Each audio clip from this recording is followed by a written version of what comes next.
അങ്ങനെ ഞാൻ മെഹ്റാൻഘട്ട് ഫോർട്ടിൽ നിന്ന് കാഴ്ചകളൊക്കെ കണ്ട് ഇറങ്ങുന്ന വഴിയിലാണ് ഞാൻ ഈ ഒരു മഹത് നിർമ്മിതി ഞാൻ കാണുന്നത്. ഇതിൻ്റെ പേരാണ് ഉമൈദ് ഭവൻ എന്ന് പറയും.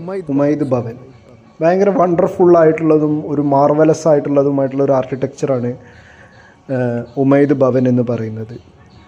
ഞാൻ നെറ്റിലൊക്കെ സെർച്ച് ചെയ്യുന്ന സമയത്ത് ഈ കൺസ്ട്രക്ഷൻ അതായത് ഈ ആർക്കിടെക്ചർ കാണേണ്ട ഒരു സൈറ്റായിരുന്നു. ബട്ട് എനിക്ക് ടൈം കിട്ടിയില്ലായിരുന്നു അവിടേക്ക് പോകാൻ വേണ്ടിയിട്ട്.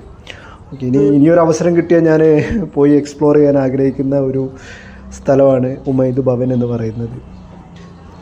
പിന്നീട് ഞാൻ മെഹ്റാൻഘട്ട് ഫോർട്ട് കണ്ടു കഴിഞ്ഞ് പിന്നീട് ഞാൻ പോയ ഒരു ചൗക്ക് അഥവാ ചൗക്ക് എന്ന് പറഞ്ഞാൽ സ്ട്രീറ്റ് എന്നാണ് അർത്ഥം.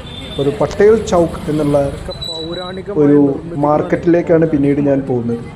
ഇവിടെ ഒരു ഓൾഡസ്റ്റ് ആയിട്ടുള്ള ഒരു ടവർ ഉണ്ട്, ഒരു ക്ലോക്ക് ടവർ എന്ന് പറയും. നമ്മളെ രജപുത്ര കാലഘട്ടത്തിലുണ്ടായിരുന്ന ഒരു ക്ലോക്ക് ടവറാണ് ഈ ടവർ. ഈ ഫോട്ടോയിൽ കാണുന്നില്ലേ, ഉണ്ടോ? എന്ത് ബ്യൂട്ടിഫുൾ ആയിട്ടുള്ള ഒരു ക്ലോക്ക് ടവറാണ്. ഇതാണ് നമ്മളെ സർദാർ മാർക്കറ്റ്. ഇവിടെ നിന്ന് കഴിഞ്ഞ് കഴിഞ്ഞാൽ നമുക്ക് അങ്ങ് മലയുടെ മുകളിൽ ഇപ്പോൾ നമുക്ക് ഇവിടെ നിന്നുണ്ടോ ആ മെഹ്റാൻഘട്ട് ഫോർട്ട് എന്നുള്ള ഫോർട്ട് നമുക്ക് കാണാൻ കഴിയും. കണ്ടോ, ഇതാണ് ആ മെഹ്റാൻഘട്ട് ഫോർട്ട് എന്ന് പറയുന്നത്. അവിടെ നിന്ന് അവർക്ക് ഈ ഒരു സിറ്റി കൺട്രോൾ ചെയ്യാനും കാണാനും പറ്റുന്ന ഒരു.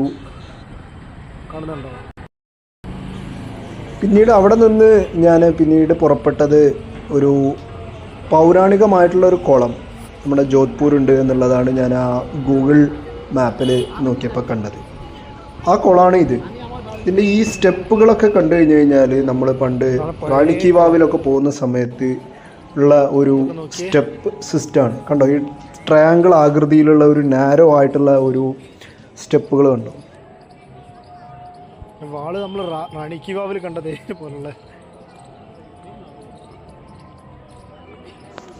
അങ്ങനെ അത് കഴിഞ്ഞ് ഞാൻ അഹമ്മദാബാദിലേക്ക് തിരിച്ച് ട്രെയിന് കയറുകയായിരുന്നു ഉണ്ടായിരുന്നത്.